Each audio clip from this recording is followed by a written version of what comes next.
Hello, I'm going to be talking about two cases which I've already dealt with, the Jamie Michael case and the Helen Jones case. And as I said, although I've already made videos about both, I'm returning to them in this, I hope, short video because I got some extra information about the two episodes which gave a whole new complexion to the events surrounding the persecution of these two. As it turns out, two completely innocent and productive members of what is left of our society. I am Granniopteryx. I'm on YouTube, Rumble, BitChute and Minds.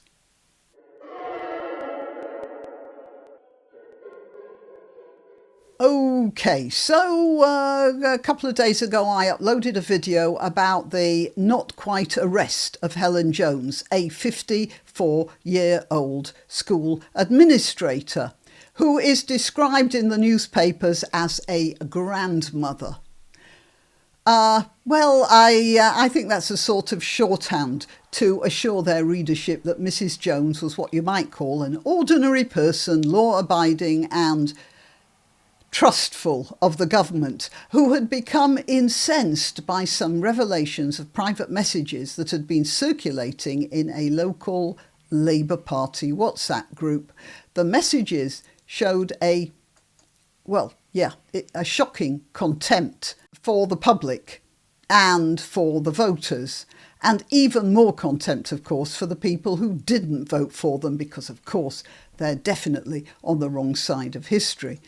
It seems that Mrs. Jones made it clear in several posts on, I suppose, Facebook neighbourhood gossip sites that the sort of people who had the sort of opinions of the electorate that were so unpleasantly in evidence in those chats, that such people weren't fit for office and should resign. That was her opinion. All she asked for was that the bad eggs resign. Nothing more than that. That was the word she used. However, this opinion appears to have been unacceptable to at least one of the Labour apparatchiks about whom she had been rash enough to voice her displeasure, because at one point the police were knocking on Mrs. Jones' door to tell her, effectively, that although she hadn't actually committed a crime for which she could be arrested or anything even close to one, they'd been informed about her political opinions and were keeping an eye on her. Now, it's a bit unsettling for a law-abiding and fairly naive citizen to have a bunch of people turning up at her door describing themselves as police. They're supposed to be plainclothes police, but when I look at that chap there, those aren't really plain clothes, are they? A gingham shirt and a green, mountain warehouse wind cheater of some sort. I mean, he's a mess. But leaving that aside, since what Mrs. Jones had done was, according to them, not even in the non-hate crime category, that was as far as it went, they said. But it still meant that one of the aforementioned politicians had actually alerted the police and got them out of their computer chairs to drive themselves round to the Jones residence in order to warn her about her lack of tact when it came to talking about her political masters. And that's the operative term here, isn't it?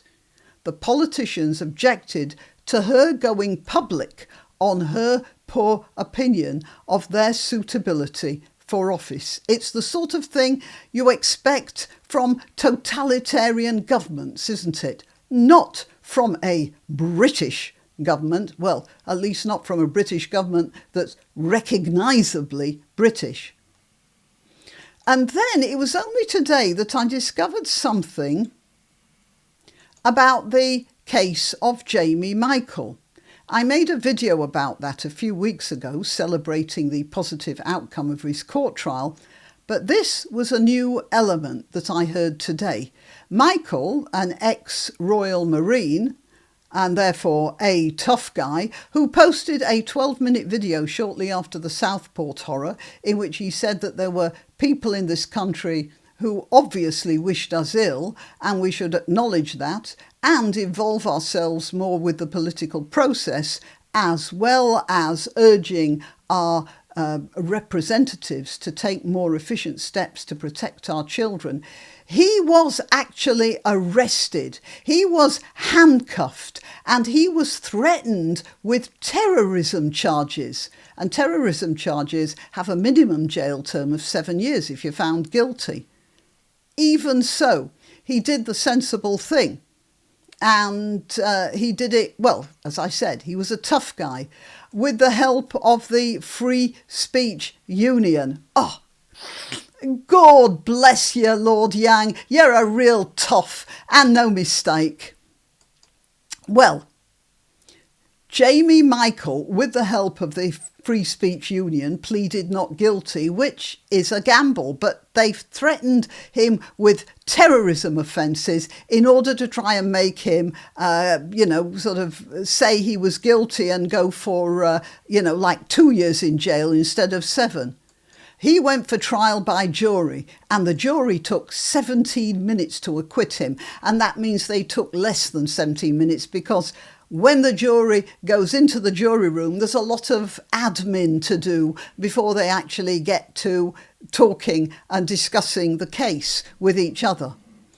So maybe 5 minutes it took them. Anyway, according to an interview I saw this morning with Lord Young and Mr. Michael's solicitor, there appears to have been no case to answer in the first place, according to the legal team. And Mr. Michael's legal team petitioned the Crown Prosecution Service to drop the whole thing before it started. But the CPS would not. And this is what caught my attention, because as we know, our Prime Minister has had a lot of dealings with the CPS. Indeed, he was the head of the CPS a few years ago, and he still has many friends and colleagues in the legal profession who've been responsible for, well, some, I'd say, questionable prosecutions of such types as soldiers and police officers who were simply doing their duty in defence of this country, or perhaps even saving their own lives, or at the very least as part of legitimate fighting forces conducting legitimate operations. And Sir Keir, the dear leader, has still many good friends in those sorts of chambers. And the second thing that caught my attention today was the case against Mr. Michael, which, it turns out, had been initiated by yet another Labour politician. I didn't know that when I was talking about, when I made that video, my first video. It's definitely starting to look as if the Labour Party is full of people who regard the police as their own private protection racket. And the Crown Prosecution Service appears to have become little more than a crony system for left-leaning legal activists. Well, that's what it looks like to me. What do you think? I'll leave you to think about that till next time. You can help my channel by subscribing and clicking the notification bell. That's quite important. And by sharing if you're so inclined. Links to my other channels and to donation methods are in the description. But the best way you can help is simply by clicking like and notify. Thank you.